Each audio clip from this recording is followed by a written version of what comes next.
Today's edition of Panthers News Today, Carolina star wide receiver pops up with an injury.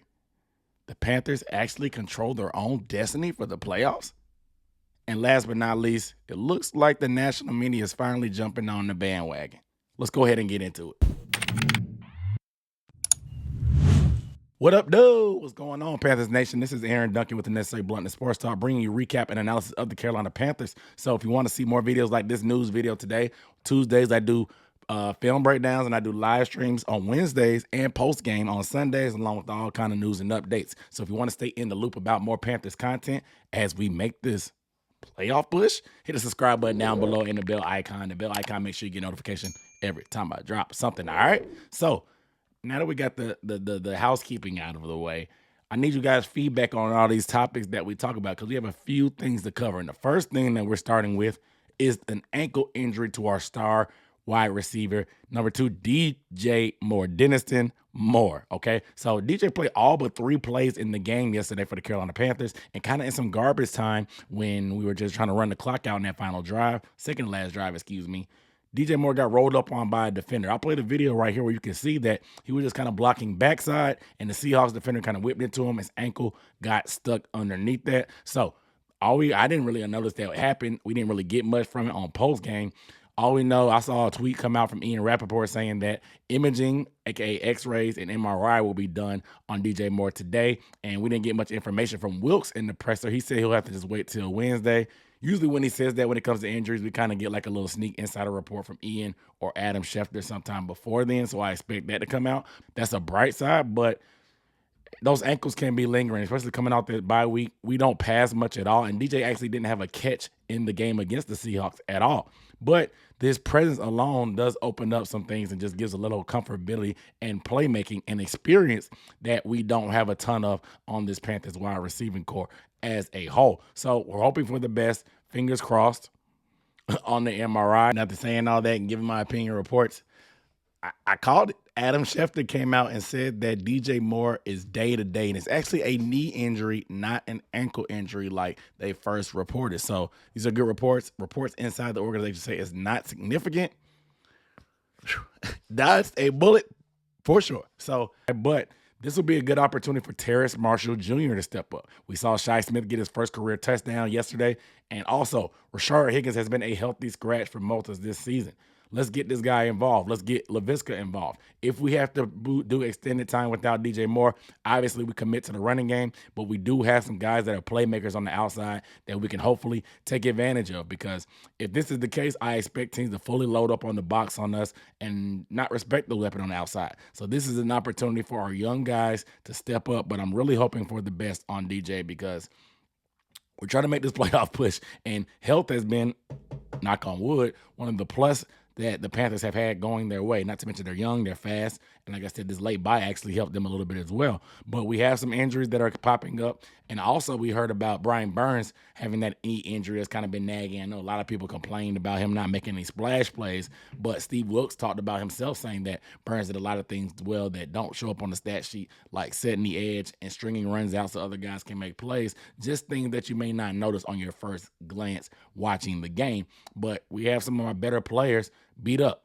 We need to get these guys healthy and hopefully be prepared for the worst if it does happen. But I'm knocking on wood, fingers crossed for the better outcome. You guys let me know down below in the comments how you think this DJ injury is going to affect the offense. We don't pass much already, and Sam Darnold is kind of but I want to know how you guys feel about losing DJ Moore. Do you think it'll have a big effect on our offense? Because he didn't have a catch yesterday, and we're a major running team anyway. So I want to get you guys' thoughts. Let me know how you feel. Next up, we got to talk about the Panthers actually controlling their own destiny in the NFC South race. With their victory over the Seahawks on the road and with the Bucs losing to the San Francisco 49ers on the road, the Panthers now can win out and win the NFC South because they still have to play the Saints and the Buccaneers.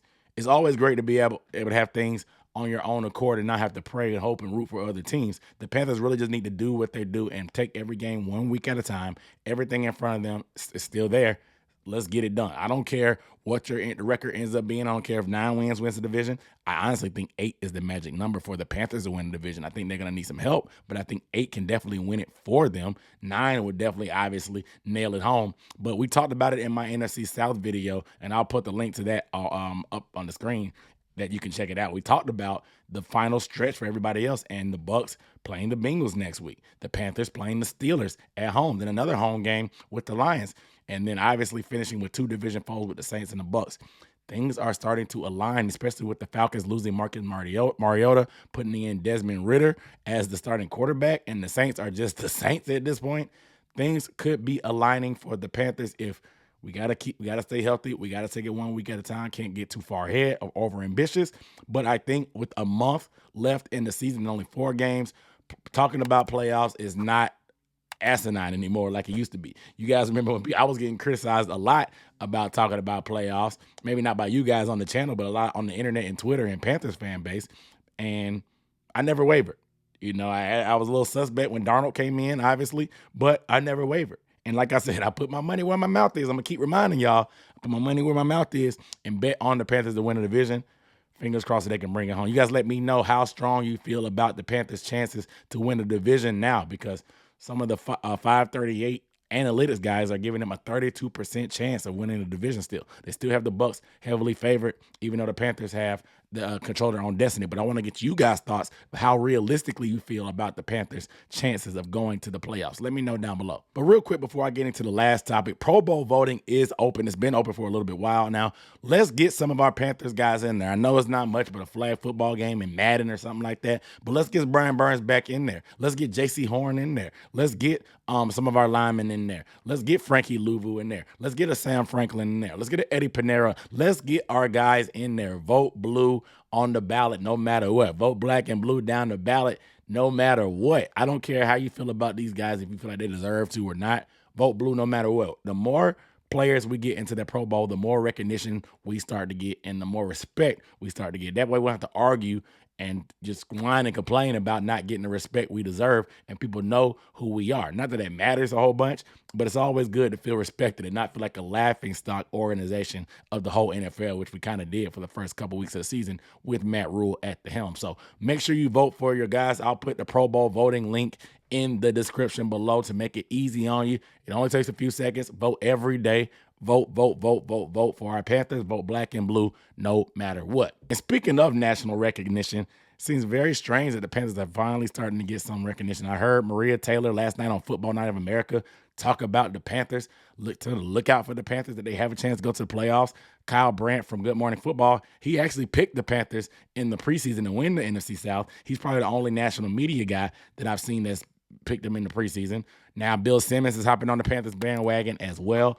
People are starting to take notice because the Bucks just aren't good. The Saints are terrible. The Falcons, they just aren't good either. And it seems like the Panthers have been playing good ball ever since Matt Rule was fired. They kind of wrote us off with Christian McCaffrey being gone, with us playing PJ, with Baker Mayfield being gone, firing all these other coaches as well. They wrote us off. We did not write back. So it seems like the national media is starting to pick up steam. Now, me personally, I prefer to be under the radar just a little bit, because I feel like the Panthers always play better when there's a chip on their shoulder and people don't believe in them. It's a weird cycle. We argue about not getting respect. We play hard enough. We get the respect. Then the national media gets on our back, and then we choke when it matters the most. I just hate this vicious cycle.